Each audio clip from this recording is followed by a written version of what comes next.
গনে গনে ৪৫ দিন শেষ হয়েছে ভারতে অবস্থানরত বাংলাদেশের সাবেক প্রধানমন্ত্রী শেখ হাসিনার। এর মাঝখানে খবর এলো যে একটা বাড়িতে গৃহবন্দী অবস্থায় আছেন শেখ হাসিনা। বাড়ির ঠিক কাছে একটা সুপার শপ আছে, সেখানেও হেঁটে যেতে পারছেন না। কান্নাকাটি করছেন, ৫ ওয়াক্ত নামাজ পড়ছেন, আর আল্লাহর কাছে হয়তোবা তওবা করছেন।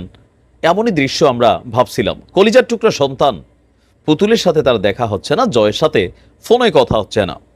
এর পরপরই চট করে দেশে ঢুকে যাব, ফোন কল ভাইরাল, তারপরে আরেকটা ফোন কল ভাইরাল, আর আজকে আরও এক তথ্য সামনে এলো। বেসিক্যালি ভারতীয় গণমাধ্যম বাংলাদেশের মানুষকে একটা বিভ্রান্তির মধ্যে রেখেছে, এটা তো স্পষ্ট প্রমাণিত। আসলে দিল্লিতে রানীর হালে আছেন শেখ হাসিনা। আজকে ভারতীয় গণমাধ্যম আপনার যেই তথ্যগুলো দিয়েছে সেগুলো যে ভুল, সেটা আবার ব্রিটিশ গণমাধ্যম ফিনান্সিয়াল টাইমস তারা তাদের এক প্রতিবেদনে এই তথ্যগুলো সামনে নিয়ে আসছে। দর্শক, ভারতে কেমন আছেন শেখ হাসিনা?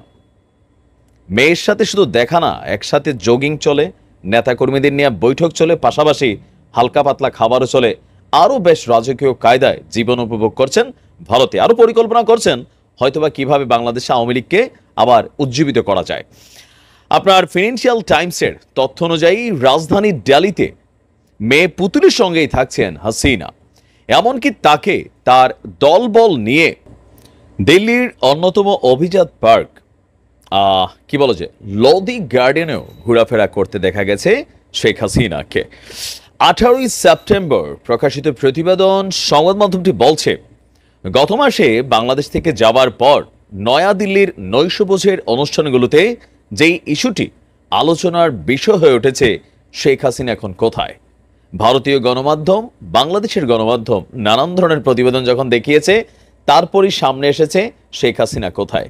এ নিয়ে ইনভেস্টিগেশন চালিয়েছিল ফিনান্সিয়াল টাইমস। তাদের সাংবাদিকদের ক্যামেরাতে ধরা পড়েছে শেখ হাসিনার এমন রাজকীয় জীবনযাপন, বা আমরা যা শুনছিলাম আসলে তা কোনোটাই সত্য নয়।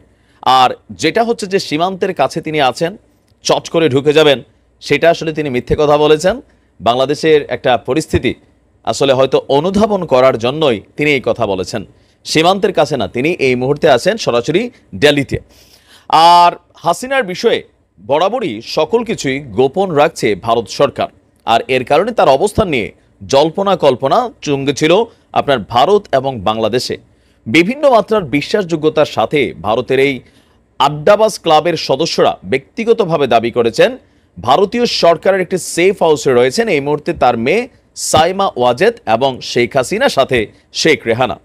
তিনি তার মেয়ে সাইমা ওয়াজেদের সাথে থাকছেন, যিনি চলতি বছরের ফেব্রুয়ারিতে বিশ্ব স্বাস্থ্য সংস্থার দিল্লি ভিত্তিক পদে আঞ্চলিক চাকরি নিয়েছেন। এমনকি আওয়ামী লীগের যেই নেতারা বাংলাদেশ ছেড়ে পালিয়ে গেছেন ভারতে, আপনারা দেখবেন অনেকেই ভারতে প্রবেশের চেষ্টা করেছে, তো সেই নেতাদের সাথেও আপনার বৈঠক করছে বা বিভিন্ন জায়গায় তিনি আড্ডা দিচ্ছেন বা ঘুরে বেড়াচ্ছেন। আর এই প্রধানমন্ত্রীর অবস্থান বা অন্যান্য বিষয়ে ভারত সরকার বেসিক্যালি নীরবতা রেখেছে। দিল্লির দেশি বিদেশি সংবাদ মাধ্যমগুলো বেশিরভাগ এমন দাবি করে দিয়েছে যে তারা শেখ হাসিনাকে আসলে কোথাও খুঁজে পাচ্ছে না, বা তাদের গণমাধ্যম তার কোনো রকম হদিসও পাচ্ছে না। এটা আসলে ভারতের স্বার্থে ভারত করছে। এখন প্রশ্ন হচ্ছে যে আজকে যখন তার ভিসা শেষ হয়ে গেল, তিনি কি ভারতেই থাকবেন নাকি তাকে বাংলাদেশে ফেরত পাঠাতে হবে?